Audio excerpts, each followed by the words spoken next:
ఓం నమో విఘ్నేశ్వరాయ నమః. ఓం నమో నారాయణాయ నమః. ఓం నమో పరమేశ్వరాయ నమః. ఓం శాంతి శాంతి శాంతి. నమస్తే. మనం ఈ వీడియోలో హలాసనాన్ని గురించి తెలుసుకుందాం. హలాసనాన్ని గోడ సహాయంతో ఏ విధంగా చేయాలి అన్న అంశాన్ని గురించి మనం తెలుసుకుందాం. హలం అంటే నాగలి. ఇది మన శరీర భంగిమను నాగలి ఆకారంలో ఉంచుతుంది కాబట్టి దీనికి హలాసనం అని పేరును నిర్ణయించారు.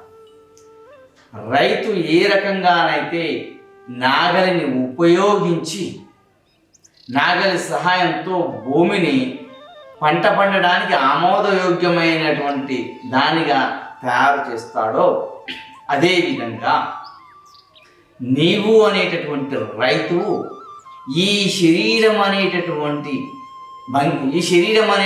దానితో ఈ శరీరాన్ని నాగలి భంగిమలో ఉంచివేసి నీవు ఈ శరీరాన్ని ఆరోగ్యం అనేటటువంటి పంటను పండించుకోవడానికి ఉపయోగపడుతుందని దీనిని మన ప్రాచీనులు మనకు తెలియజేశారు. ఆరోగ్యం అనే పంటకు ఎంతో అద్భుతంగా పనికొచ్చేదే ఈ హలాసనం అనేది మీరు గుర్తుంచుకోండి. రైతు హలాన్ సహాయంతో ఆ పంటను శస్యశ్యామలం చేసినట్లు నీవు ఈ శరీరం అనేటటువంటి దానిని నాగలి భంగిమలో ఉంచి ఆరోగ్యం అనే పంటను పండించుకో. అప్పుడే నీవు ఈ దేశానికి ఉపయోగపడతావు. ఒక వాస్తవాన్ని ఎప్పుడు గుర్తుంచుకో. శరీరం ఆరోగ్యంగా ఉంటేనే మనస్సు ఆరోగ్యంగా ఉంటుంది. శరీరానికి మనస్సుకు అవినాభావ సంబంధం ఉంది. కాబట్టి ఈ హలాసనాన్ని నువ్వు ఆచరించి ఈ శరీరాన్ని సస్యశ్యామలం చేసుకో. ఈ శరీరాన్ని పరిపూర్ణ ఆరోగ్యంగా ఉంచుకో. ఇక ఈ హలాసనాన్ని గోడ సహాయంతో ఏ విధంగా చేయాలో చూపిస్తున్నాను, చూడండి. పూర్తిగా గోడకు ఆనుకొని సమాంతరంగా పరుండి తలభాగాన్ని జరుపుతూ గోడవైపు కాళ్ళను ఉంచాలి. బటక్స్తో సహా పాదాలు గోడకు ఆనేలా ఉంచాలి. అలా కొద్దిసేపటి తర్వాత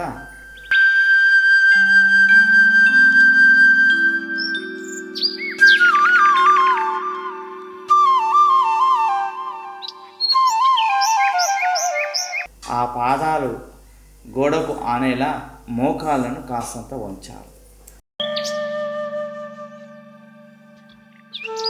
ఆ తర్వాత నెమ్మదిగా పాదాలను జరుపుతూ గోడకు ఆనేలా చేసి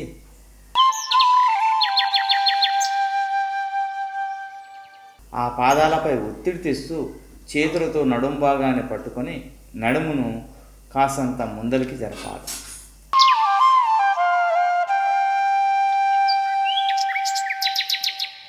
ఆ తర్వాత పాదాలను మోకాళ్ళ వంచకుండా ఉంచి ఒక్కొక్క పాదాన్ని తలవైపు తేవాలి.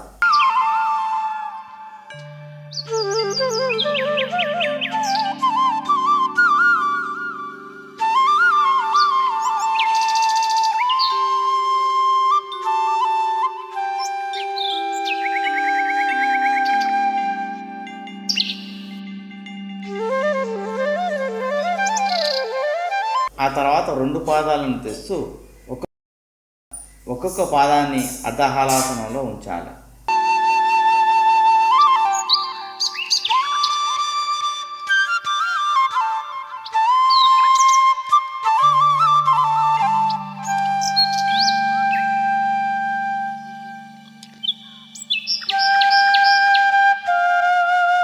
ఆ తర్వాత హలాసనంలో ఉండేలా చేయాలి.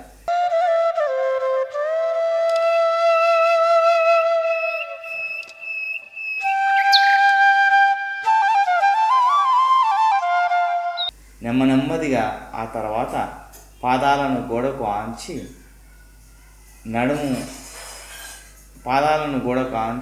నెమ్మదిగా క్రిందకు వచ్చివేసి ఎడమవైపు మరలి లేవవలసి ఉంటుంది.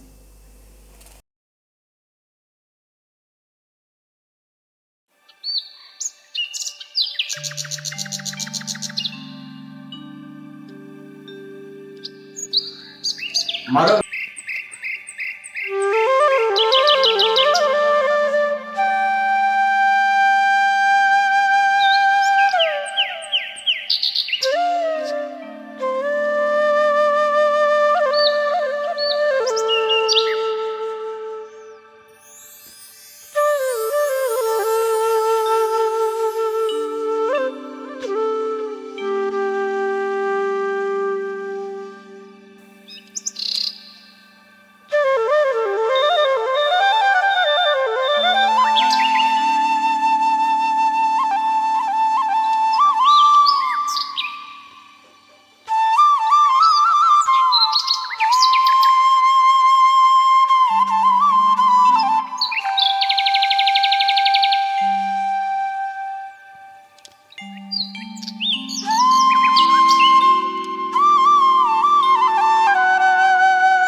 ఈ విధంగా ఈ హలాసనాన్ని మీరు చేయడం మూలంగా ప్రతిరోజు 5 నుంచి 10 నిమిషాల సేపు ఈ హలాసనాన్ని మీరు ఆచరించడం మూలంగా మీ శరీరం సంపూర్ణ ఆరోగ్యాన్ని పొందుతుంది.